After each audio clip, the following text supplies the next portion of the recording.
Hay una mentira muy peligrosa que la sociedad nos ha metido en la cabeza desde que somos niños: la familia es lo primero, la familia nunca te abandona, la sangre es sagrada. Pero la realidad es que, a veces, las personas que comparten tu misma sangre son los primeros en desear tu ruina, los primeros en apuñalarte por la espalda y los que con más fuerza te arrastran hacia el lodo cuando intentas volar. Mi nombre es Javier. Y durante 24 años de mi vida, fui el esclavo invisible de mi propia familia. Crecí en un hogar donde el aire siempre estaba envenenado por el resentimiento. Mi padre, un hombre frustrado que lo había perdido todo en malas apuestas, y mi madre, una mujer manipuladora que medía el amor de sus hijos según el grosor de sus billeteras, se encargaron de hacerme saber que yo era el hijo defectuoso. Mi único pecado fue nacer con una mente analítica, ser el chico callado que prefería pasar las tardes desarmando computadoras viejas en lugar de salir a gastar el dinero que no teníamos.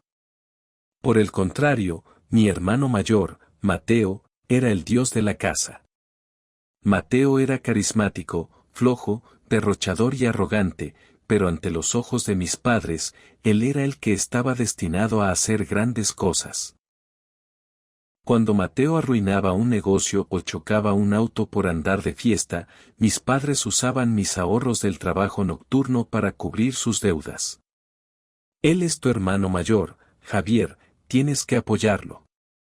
El día de mañana él te va a dar trabajo en sus empresas, me decía mi madre con una sonrisa hipócrita, mientras me quitaba la tarjeta del banco. Soporté esa humillación durante toda mi carrera de ingeniería en sistemas. Yo trabajaba 18 horas diarias. Estudiaba en la mañana, trabajaba como soporte técnico en la tarde lavando pantallas y formateando equipos por unos cuantos pesos, y en la madrugada programaba en mi laptop vieja, una máquina con la pantalla rota que apenas se mantenía encendida. En esa computadora, creé mi obra maestra, un algoritmo de optimización logística para empresas de transporte que reducía los costos de combustible en un 40%. Una mina de oro digital. Cometí el peor error de mi vida: celebrar antes de tiempo. Una noche, exhausto pero feliz tras compilar el código final de mi plataforma, llamada AlphaLog, dejé la computadora abierta en el comedor de la casa mientras iba a la tienda a comprar algo de cenar. Cuando regresé, encontré a Mateo y a mi padre frente a la pantalla. Mateo tenía un dispositivo USB conectado y mi padre sonreía de una forma que me revolvió el estómago. ¿Qué están haciendo con mi computadora?, pregunté, sintiendo un frío horrible en el pecho. Mateo se levantó, guardando el USB en su bolsillo con una soberbia asquerosa. Tranquilo, hermanito. Solo estábamos viendo tu jueguito de códigos. De hecho, deberías agradecerme. Hablé con unos inversionistas amigos míos de la universidad y registré la idea bajo mi nombre hoy por la tarde. Mañana fundaremos Mateo Tech. Tú serás el programador jefe, te pagaré un sueldo básico para que sigas arreglando los errores. Me quedé helado.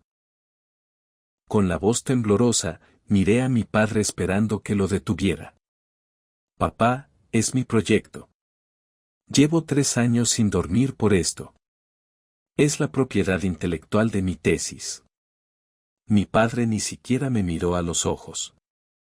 Encendió un cigarrillo y soltó el humo de forma indiferente. Javier, no seas egoísta. Tu hermano tiene la imagen, los contactos y los estudios de administración que tú no tienes. Un nerd como tú metido en una cueva no sabría cómo vender eso. Esto es por el bien de la familia.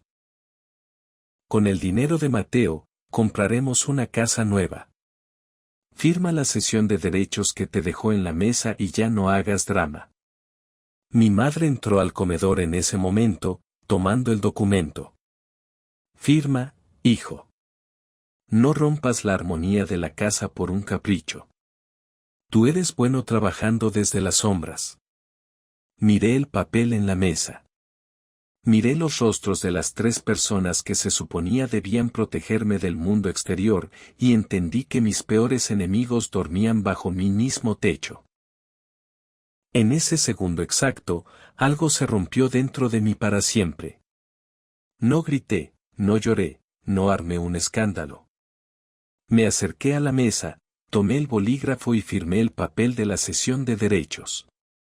Mateo soltó una carcajada triunfal, dándome una palmada en la espalda que me dio asco. Así me gusta, hermanito. Mañana me pasas las contraseñas del servidor central. Claro, respondí con una voz tan tranquila y gélida que ninguno de ellos fue capaz de notar el peligro que escondía.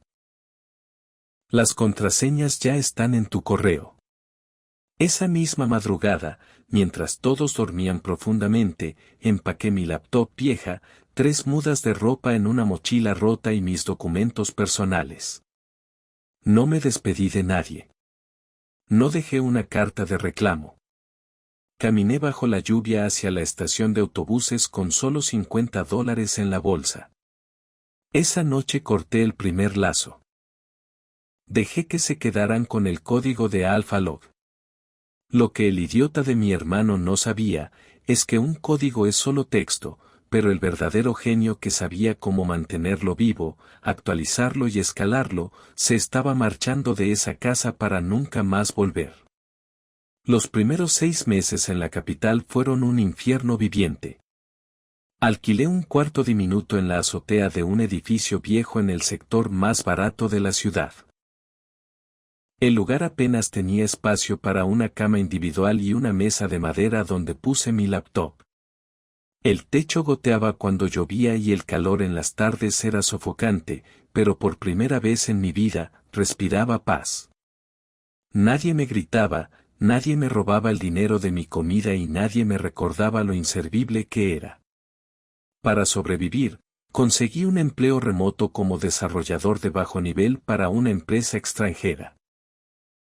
Me pagaban una miseria, pero me alcanzaba para comprar arroz, café y pagar el internet de alta velocidad, mi único canal con el universo. Mientras tanto, en las redes sociales y en los portales de finanzas, el nombre de mi hermano empezó a sonar con fuerza. Mateo Jack había lanzado la plataforma que me robaron. Recibieron una ronda de inversión de $2 millones. Vi fotos de Mateo vistiendo trajes de diseñador, posando junto a mis padres frente a una camioneta de lujo que habían comprado con mi esfuerzo. En una entrevista para una revista de negocios, el periodista le preguntó a Mateo cuál había sido el secreto de su éxito, y él respondió con toda la desfachatez del mundo: el éxito es cuestión de mentalidad de tiburón. Hay personas que nacen para ejecutar órdenes en un cubículo, y personas que nacemos para liderar el mercado mundial con nuestras propias ideas. Mi madre comentó en la publicación de Facebook: siempre supe que mi hijo mayor llevaría nuestro apellido a lo más alto. El orgullo de la familia. De mí, nadie se acordaba. Para ellos, yo simplemente me había convertido en el hijo desagradecido que se escapó por berrinche. Cerré la pestaña del navegador, respiré hondo y miré la pantalla negra de mi computadora. Sonreí. Sabía perfectamente lo que pasa cuando dejas que un niño juegue con un auto de carreras, tarde o temprano lo va a estrellar porque no sabe cómo funciona el motor. Pasé los siguientes 2 años trabajando 14 horas al día en un proyecto completamente nuevo. Un sistema de inteligencia artificial aplicada a la ciberseguridad corporativa y gestión de datos masivos que llamé IGES System. No usé ni una sola línea del código anterior. Diseñé una arquitectura completamente nueva, impenetrable y 10 veces más potente que cualquier cosa que existiera en el mercado. Desarrollé el software con un nivel de detalle tan obsesivo que parecía una obra de arte digital. Durante ese tiempo, no salí a fiestas, no compré ropa nueva, no tuve citas. Mi vida era mi código. El desierto de mi soledad se convirtió en mi fragua. El punto de quiebre de mi renacimiento ocurrió cuando envié el prototipo de mi sistema a un concurso internacional de innovación tecnológica en Silicon Valley. Un mes después, recibí una llamada a las 3 de la mañana desde un número con clave de California. Era la oficina del fondo de inversión Vanguard Ventures. Habían probado mi software en sus servidores de prueba y los resultados los habían dejado en shock. Señor Javier, me dijo el director del fondo con un tono de profundo respeto en inglés. Su sistema detectó y bloqueó 3 ataques cibernéticos de alta prioridad que nuestro propio equipo de seguridad tardó días en resolver. Queremos ofrecerle una ronda de inversión de capital semilla de $15 millones a cambio del 30% de su nueva compañía. Y queremos que traslade su base de operaciones a la zona corporativa más lujosa de su país de inmediato. Cuando colgué el teléfono, me quedé mirando la pared de mi cuarto de azotea durante 5 minutos en completo silencio. Una sola lágrima corrió por mi mejilla, pero no era de tristeza. Era la sensación de saber que la justicia, cuando la construyes con tus propias manos, tiene un sabor perfecto. 2 años más tarde, el panorama era completamente diferente. Aegis Systems se había convertido en un unicornio tecnológico valorado en más de $100 millones. Yo ya no era el chico de la mochila rota. Ahora vestía trajes sastre cortados a la medida, manejaba una de las firmas tecnológicas más respetadas del continente y me mudé a un penthouse de 2 pisos con vista a toda la ciudad. Nadie conocía mi rostro porque siempre manejé un perfil bajo ante los medios, dejando que mis directores ejecutivos dieran las conferencias, guardando mi nombre para los contratos legales. Por otro lado, tal como lo predije, el imperio de naipes de mi hermano Mateo empezó a desmoronarse. AlphaLog, la plataforma que me robó, empezó a presentar fallas críticas en los servidores debido al aumento masivo de usuarios. Como Mateo no tenía la menor idea de cómo optimizar el backend del código ni cómo reestructurar la base de datos que yo había diseñado originalmente, contrató a programadores baratos para intentar poner parches al sistema. El resultado fue catastrófico. El software se volvió lento, los datos de las empresas de transporte empezaron a cruzarse y, la semana pasada, sufrieron una filtración de datos masiva que expuso la información financiera de sus clientes más importantes. Las demandas multimillonarias le cayeron a Mateo Tech como una tormenta de granizo.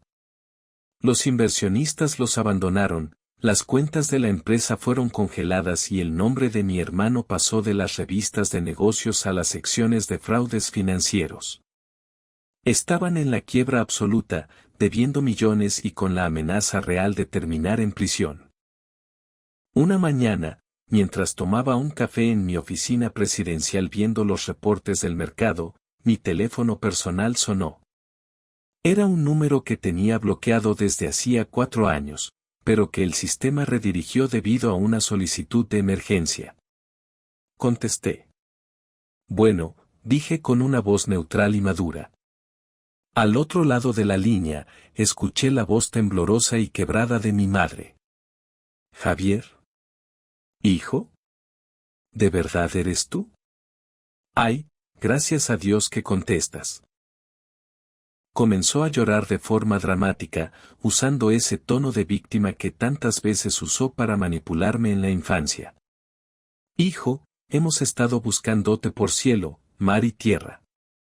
Nos enteramos por un conocido de la universidad que estás viviendo en la capital y que te ha ido muy bien, que trabajas en una empresa constructora muy grande.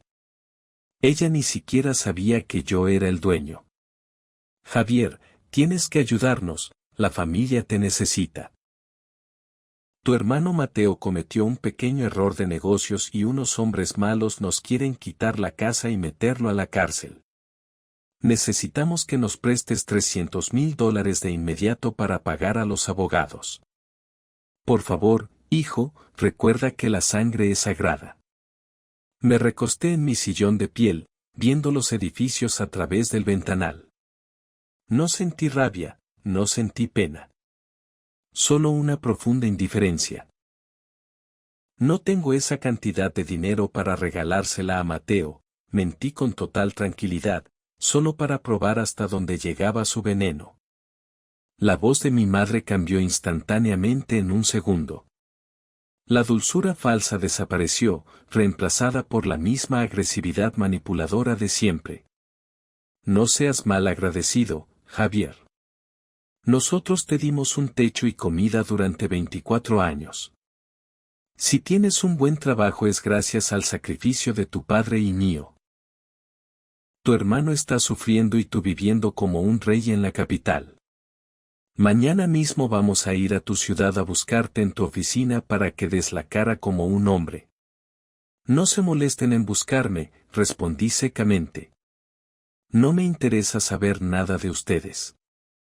Para mí, la familia dejó de existir la noche que me robaron mi código. Y colgué el teléfono. Al día siguiente, se celebraba la Cumbre Nacional de Tecnología y Ciberseguridad, el evento más importante del año donde las empresas en quiebra buscaban rescatistas financieros y las grandes corporaciones firmaban contratos gubernamentales. Aegis System, mi empresa, era la patrocinadora principal del evento. Yo me encontraba en la sala VIP privada del centro de convenciones, terminando de revisar el discurso de apertura junto a mis asesores legales, cuando escuché gritos en la recepción del área ejecutiva. Déjenme pasar. Sé que el dueño de esta corporación está aquí. Soy el director general de Mateo Tech y tengo una propuesta de fusión que salvará este evento, gritaba la voz de Mateo a la distancia. Miré a mi jefa de seguridad a través del espejo. Déjalos pasar a la sala de juntas principal. A los 3, ordené con una voz de acero. 5 minutos después, entré a la gran sala de juntas de cristal. Ahí estaban ellos.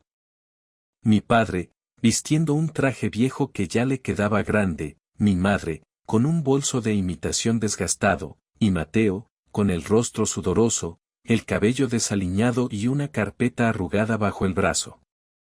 Estaban de espaldas a la puerta, viendo la impresionante vista de la ciudad. Buenas tardes, dije, cerrando la puerta detrás de mí. Los 3 se voltearon al mismo tiempo. En cuanto mi madre me vio vestir ese traje de miles de dólares, con un reloj de alta gama y escoltado por 2 guardaespaldas armados, abrió la boca de par en par, ahogando un grito. Javier, balbuceó Mateo, retrocediendo un paso, con los ojos abiertos por el shock.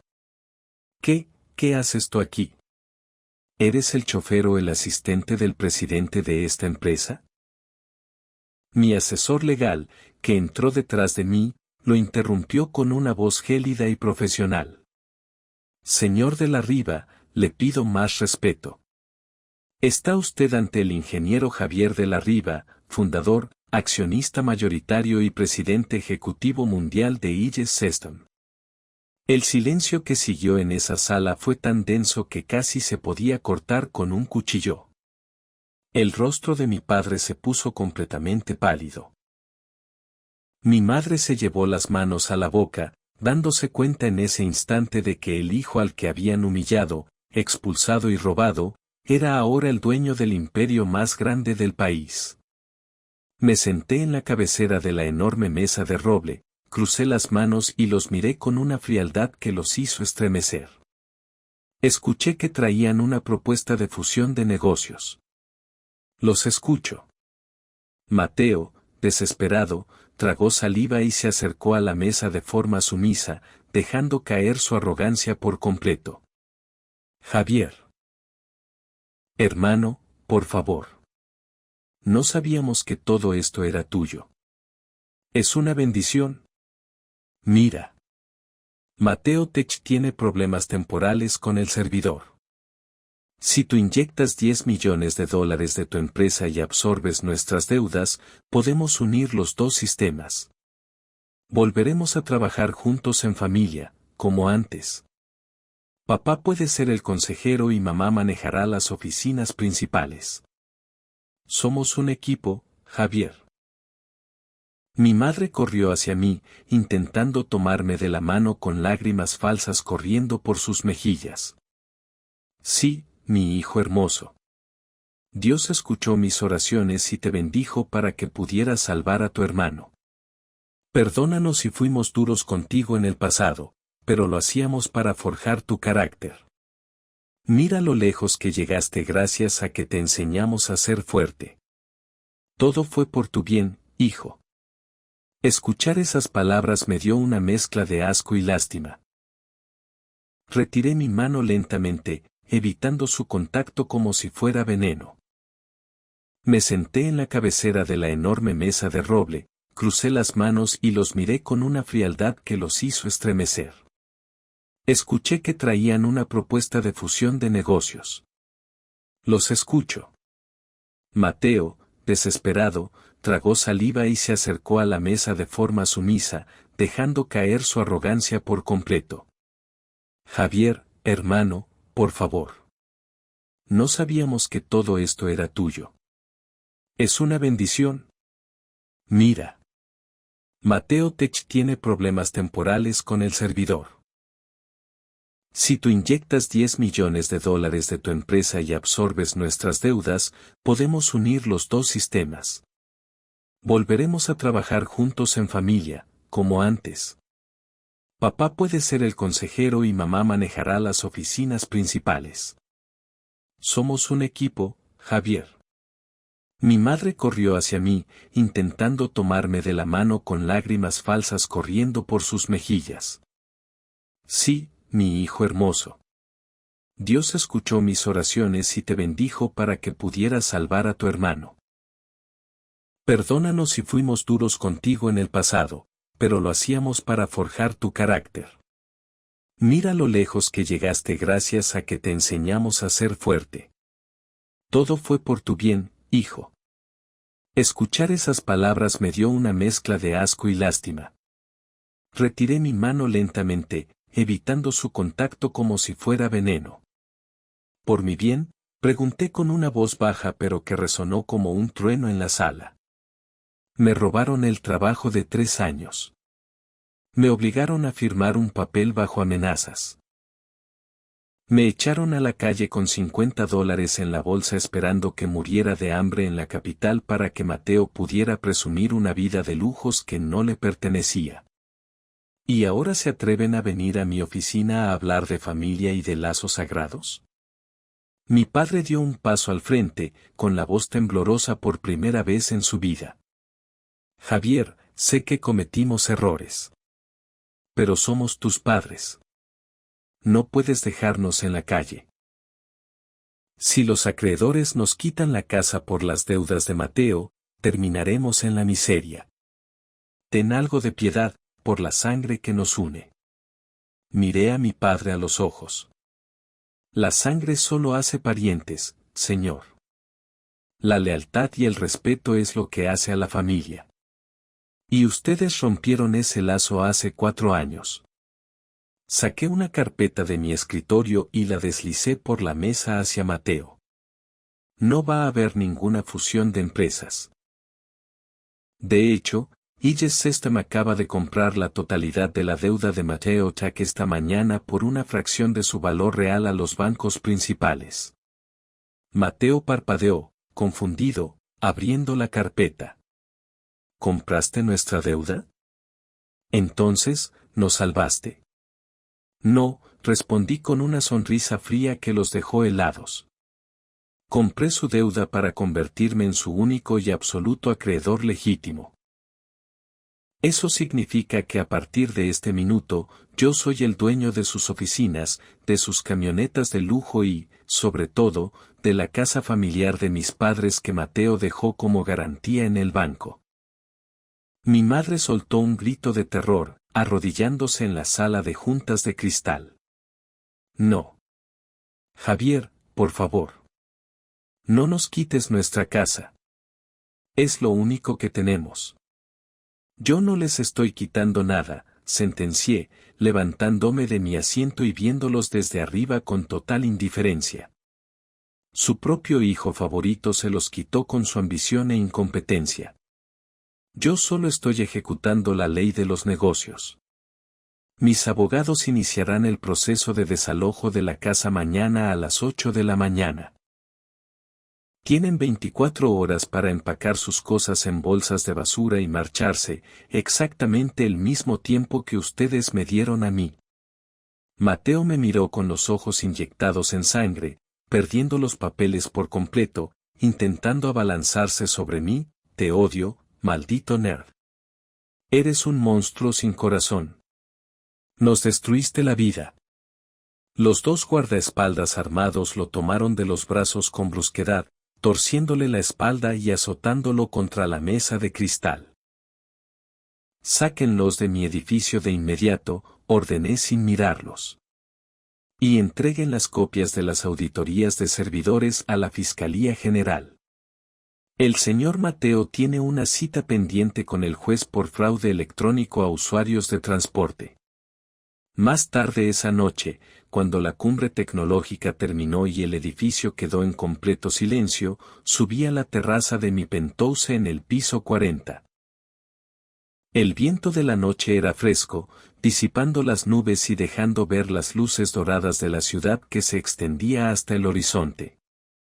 Me apoyé en el barandal de cristal, sosteniendo una taza de café caliente. Por primera vez en toda mi vida, sentí que mi pecho estaba completamente ligero. No había odio en mi corazón, no había rencor, ni tampoco la culpa absurda que mi familia tóxica me había inyectado durante años. Estaba limpio. Miré mi reflejo en el cristal de la terraza.